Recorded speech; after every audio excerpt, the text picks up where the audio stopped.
जय हिंद दोस्तों, मैं एक बार फिर से आप सभी का स्वागत करता हूं हमारी इस ज्ञान की दुनिया में जिसका नाम है रीत नॉलेज टीवी। दोस्तों, हम सभी ने रामायण और महाभारत को देखा या सुना जरूर है। इन्हीं हिंदू इतिहास के पुराणों के अनुसार ऐसे 7 व्यक्ति हैं जो लोग चिरंजीवी हैं। यह सब किसी न किसी वचन, नियम या शाप से बंधे हुए हैं और यह सभी दिव्य शक्तियों से संपन्न हैं। योग में जिन अष्ट सिद्धियों की बात कही गई है वे सारी शक्तियाँ इनमें विद्यमान हैं। यह परम मनोविज्ञान जैसा है। जो लोग परम मनोविज्ञान और टेलोपैथी विद्या जैसी आज की आधुनिक साइंस की विद्या को जानते हैं वही इस पर विश्वास कर सकते हैं। तो चलिए जानते हैं कि हिंदू धर्म अनुसार कौन से हैं यह 7 जीवित महामानव। लेकिन उससे पहले अगर अभी तक आपने हमारे चैनल को सब्सक्राइब नहीं किया है तो पहले प्लीज़ हमारे चैनल को सब्सक्राइब कर लें और बेल का बटन जरूर दबाएं। दोस्तों, सबसे पहले हम बात करेंगे राजा बलि की। राजा बलि के दान के चर्चे दूर दूर तक थे।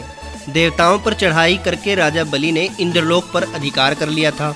बलि सतयुग में भगवान वामन अवतार के समय हुए थे। राजा बलि के घमंड को चूर करने के लिए भगवान ने ब्राह्मण का भेष धारण कर राजा बलि से 3 पग धरती दान में मांगी थी। राजा बलि ने कहा कि जहां आपकी इच्छा हो 3 पग रख दो।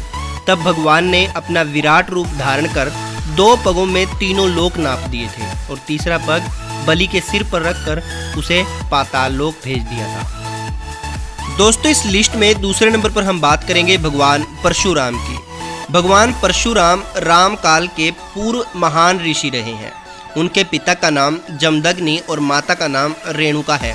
पति परायण माता रेणुका ने 5 पुत्रों को जन्म दिया जिनके नाम क्रमशः वासुमान, वसुसेन, वसु, विश्ववसु और राम रखे गए। राम की तपस्या से प्रसन्न होकर भगवान शिव ने उन्हें फरसा दिया था, इसीलिए उनका नाम परशुराम हो गया। भगवान परशुराम राम के पूर्व हुए थे, लेकिन वे चिरंजीवी होने के कारण राम के काल में भी थे। भगवान परशुराम विष्णु के 6वें अवतार हैं। इनका प्रादुर्भाव वैशाख मास के शुक्ल पक्ष की तृतीया को हुआ, इसलिए उक्त तिथि अक्षय तृतीया कहलाती है। इनका जन्म समय सतयुग और त्रेता का संधि काल माना जाता है। दोस्तों, तीसरे चिरंजीवी हैं श्री हनुमान जी। अंजनी पुत्र हनुमान को भी अजर अमर रहने का वरदान मिला हुआ है। यह राम के काल के राम भगवान के परम भक्त रहे हैं। हजारों वर्ष बाद वे महाभारत काल में भी नजर आते हैं।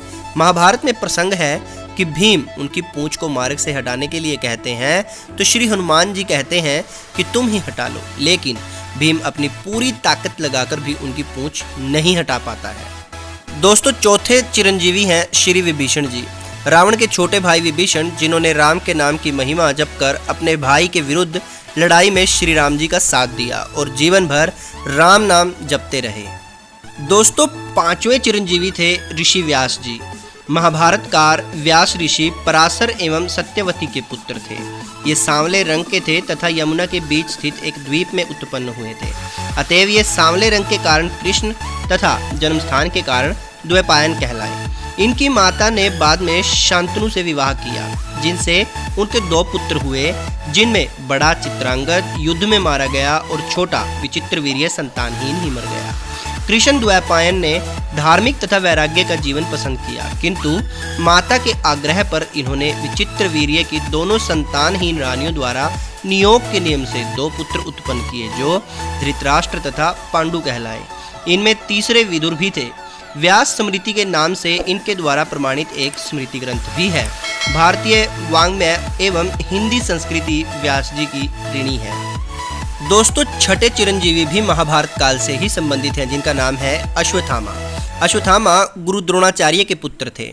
अश्वत्थामा के माथे पर अमरमणि है और इसीलिए वह अमर है, लेकिन अर्जुन ने यह अमरमणि निकाल ली थी।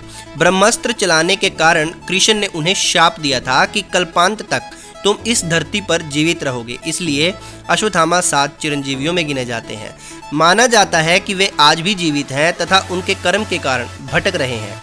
हरियाणा के कुरुक्षेत्र एवं अन्य तीर्थों में यदा कदा उनके दिखाई देने के दावे किए जाते रहे हैं।